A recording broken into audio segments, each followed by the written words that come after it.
기자, 이건 또 무슨 소리예요, 이거? 예, 부산 한 중학교에서 일어난 일입니다. 공립중학교라고 하는데요. 예. 30대 남자 교사가 여학생에게 계속 이상한 SNS 문자를 보냅니다. 내용을 한번 보면요. 귀엽다, 예쁘다 이런 내용부터요. 보고 싶다, 내 눈에만 예쁘면 돼.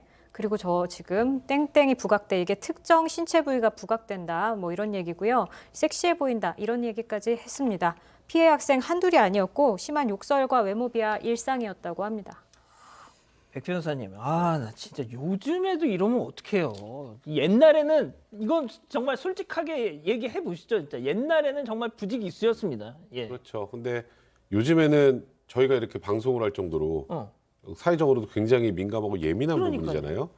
그러니까 이렇게 민감하고 예민하다는 거 이제 교사분들도 다 아실 거고, 대부분의 선생님들은 정말 이런 거 없이 정말 사랑으로 학생들을 가르치고 교화하고 할 텐데, 이런 사람이 어떻게 선생님이 됐나 싶을 정도입니다. 지금 얘기하신 것처럼 뭐 예쁘다, 보고 싶다, 그러니까 자기가 봤을 때 외모가 괜찮다고 싶은 그런 학생들한테 저런 문자를 보내고, 그리고 여중생 때면 사실 가장 예민한 시기 아니겠습니까? 그런 외모나 이런 것에 대해서 굉장히 예민한 시기인데, 또 본인이 마음에 들지 않은 여학생한테는 뭐 다리도 뚱뚱한데 치마를 왜 입냐.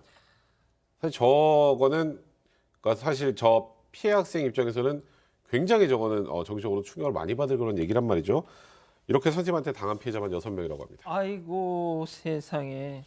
박 변호사님, 네. 과연 저런 걸로만 끝났을까요? 그렇죠. 이 성희롱 발언이 한두 가지가 아닙니다. 뭐 어떤 경우는 치마 위에 옷을 입고 있는데 그걸 막 잡아당기면서 놔주지 않길래 선생님 좀 하지 마세요라고 하니까 어떻게 얘기를 했냐면, 너는 또 볼 것이 없다. 볼 것도 없는데 괜찮다라는 그러니까 식의. 만류하는 그렇죠. 친구에게.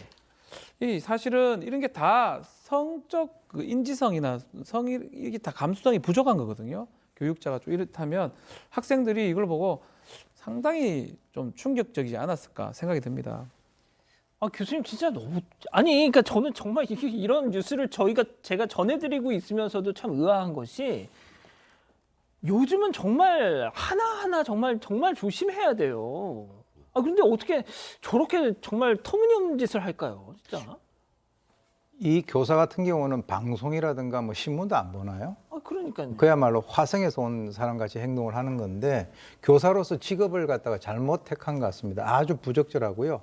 근데 이제 이 심리를 우리가 한번 들여다보면 이 학교 선생이라고 하는 그 직책은 자기 제자들에게 함부로 해도 전혀 문제가 발생되지 않을 것이다라고 하는 잘못된 교만함이 자리 잡고 있는 것 같아요. 그래서 지금 이런 정도 얘기가 되면 문제가 될 것이다라고 하는 것을 갖다 몰랐다라고 하면 너무 감이 떨어지는 사람이고요. 제가 볼 때는 교육 영역뿐만 아니라 적어도 이제 기본적으로 이런 그 자세를 가지고 만약에 이 교사를 계속 한다면, 사실 교사들 중에서 정말 아주 그 열심히 하시는 많은 분들을 전부 다 도매급으로 그러니까요. 명예를 떨어뜨리는 그런 상황이기 때문에 뭔가 적합치 않는, 그런 교사로서는 전혀 적합치 않네요. 예, 학생들은 당연히 이게 뭐야? 난 이거 정말 어디다 교장 선생님한테 신고할래 했겠죠? 자, 그런데 문제는 그 다음부터였습니다. 네, 사실 요즘 정말 문제가 이 성폭력 문제 심각하다 보니까 학교마다 각각 이제 성고충 담당도 있고 위원회도 열립니다. 네. 성고충 심의위원회가 이제 졸업식 당일에 열렸습니다. 상당히 좀 늦게 열렸는데 당시에 피해자는 부르지 않고 가해자인 교사만 참석을 했었습니다. 게다가 성희롱이 아니라는 결론이 나왔었습니다. 그리고 위원회가 열리기까지 한 달 이상 걸렸는데 그 사이에 다른 성추행 사례도 10건 뒤늦게 드러났습니다. 담임 교사는 당시에 도움이 안 됐고 교장은 왜 이렇게 늦게서야 신고를 했느냐 이렇게 얘기했다고 합니다. 자, 그럼 여기서 이번 사건 체크포인트 짚어보죠.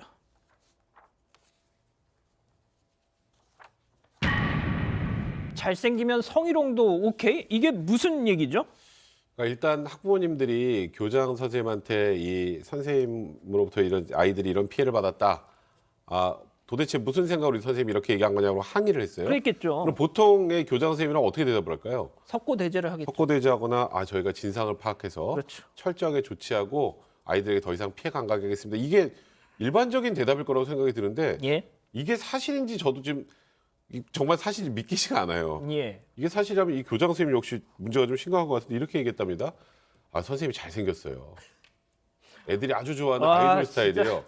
어이가 선생님이 없다. 어이가. 잘생기고 애들이 좋아하는 아이돌 스타일이면 저렇게 해도 되나요? 아, 저거야말로 이거 실화인가요? 지금 실화라고 하니까 학부모님들의 뭐 주장이지만 아이돌 스타일이다, 잘생겼다 이렇게 얘기를 하고 넘어갔다면 저거야말로 또 피해 아이들에게는 2차 가해 아니겠습니까? 박 변호사님 어떻게 해야 돼요? 글쎄요. 기본적인 어떤 사고 방식이 피해자를 중심으로 바라봐야 되는데 전형적으로 가해자 중심으로 지금 바라본 거거든요. 피해자가 느꼈을 어떤 감정이라든지 그 공포감, 그 수치심 그걸 기준으로 봐야 되는데 가해자가 아이돌과 생겼으니까 그렇게 해도 큰 상관이 없다라고 지금 얘기하는 게 뭐 교육자로서 좀 바람직하지 않아 보이기도 하고요. 또 뭐 그런 얘기도 합니다. 교장 같은 경우는 교사 본인이 친근하게 지냈고 그런 상황에서 얘기가 된 것이다. 애들을 어떻게 하려고 한 것이야. 어떻게 하려고 하면 진짜 큰 범죄가 되는 거고요.